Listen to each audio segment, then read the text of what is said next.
Get up out of our face. Get on out of our face.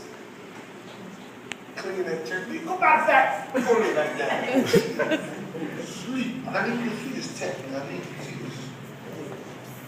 I need you to see this text.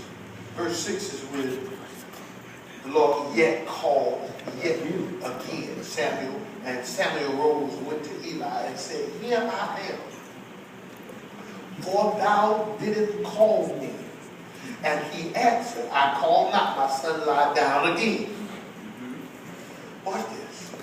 Verse 7. Now Samuel did not yet know the Lord. Oh, no. Neither was the word of the Lord yet revealed unto him.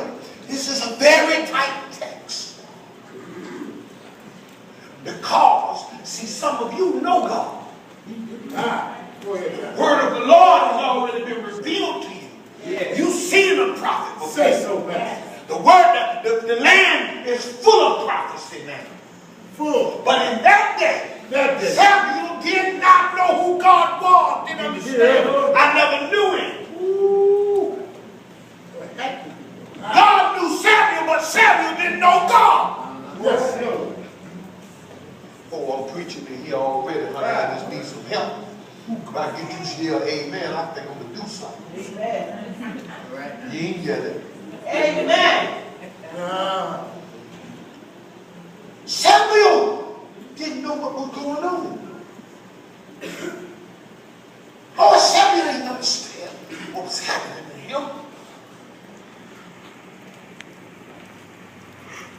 Mom, Samuel didn't know that God was ready to use.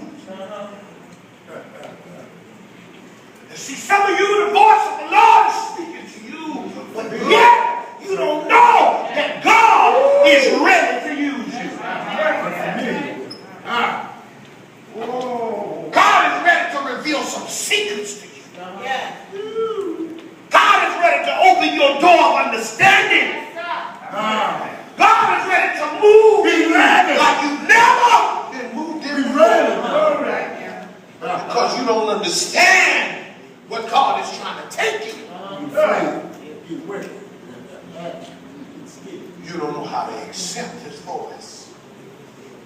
God want to do a miracle for you, some of you in here. But you don't know how to accept it.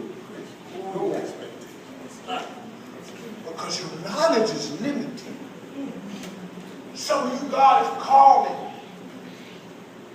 Some of you get in church and feel so good, want to dance and shout, but you just don't know how to go about it. God has placed the gift of tongues on some of you, the gift of prophecy on some of you, but you don't know how to go about it. Have mercy. God calling your name, knocking on your door.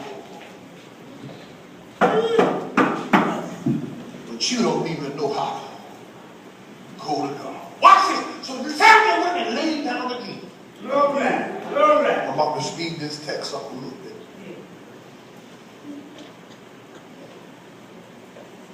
So now I don't know what's going on with me. Something's happening that I don't understand. But it's in the middle of the night. I'm trying to stay as long as I can, but my eyes is getting weary. You know how that happens. That I get tired. Tired. She won't know how to do it. I know sometimes you sleep right here. Not today, I'm right here. You sure is with me. Sometimes you got tired, you went to sleep again. Glory. And the voice of the Lord says, Samuel! Sir! She's so tired. Watch this one. Sometimes God just doesn't leave you alone. You got to convince me. Let me say this to you, brother. Aren't you glad you serve a persistent God? Yes. Aren't you glad that God didn't let you fall asleep and stay asleep? Aren't you glad that when God came after you, he didn't send just one or two angels? When he came with you with a full force. Yeah. And he wouldn't let you go. Wouldn't let me go. Persistent God. Yes. Serve a persistent God. Amen. Watch this. God, bro, Randy, Eli, you called me. And the third time, Eli said, wait a minute, I'm experienced in this thing. Can't be happening this minute. Wait a minute, I'm no amateur. Yes. I am the priest. I am.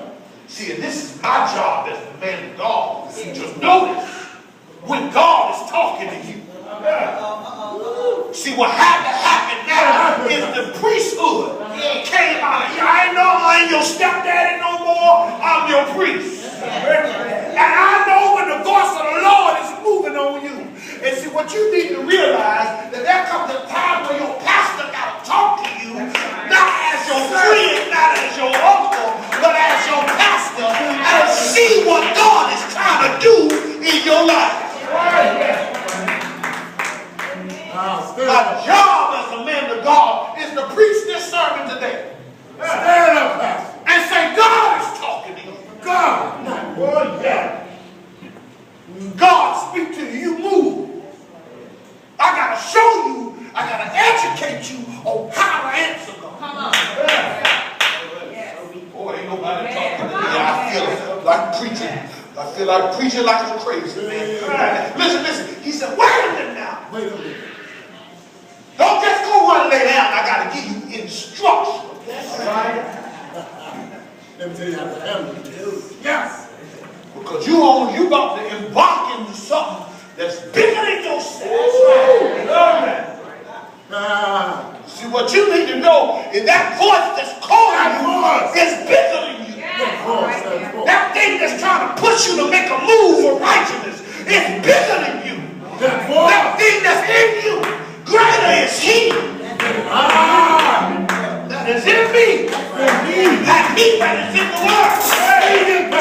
What's on the inside of you is speaking to you to bring you up to the stand. Speaking.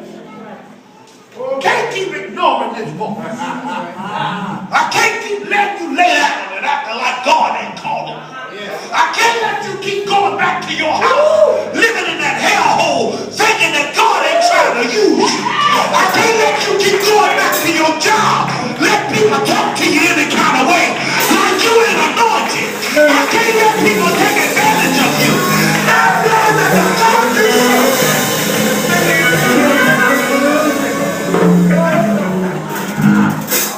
God comes to a place where it got to stop. Enough is enough. Come to a place where you got to stop being naive. That's right. When you in church and the Lord said, talk over that pretty woman. That's right, right now. Come out of yourself and stop thinking it's you. It ain't all right. And know that God is trying to make a movement in this place. Woo!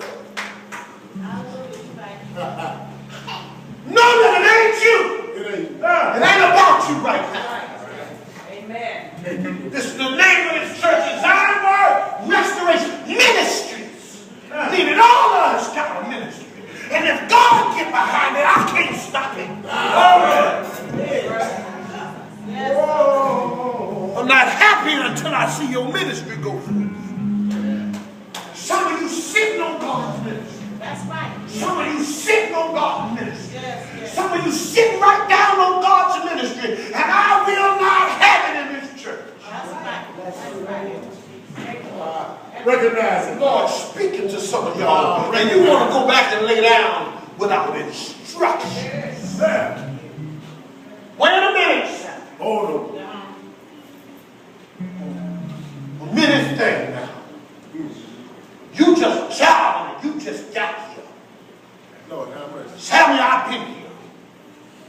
When I didn't have a servant, my kids was running all over the place. So I had to mop the floor. So I understand how God will speak to you while you're mopping.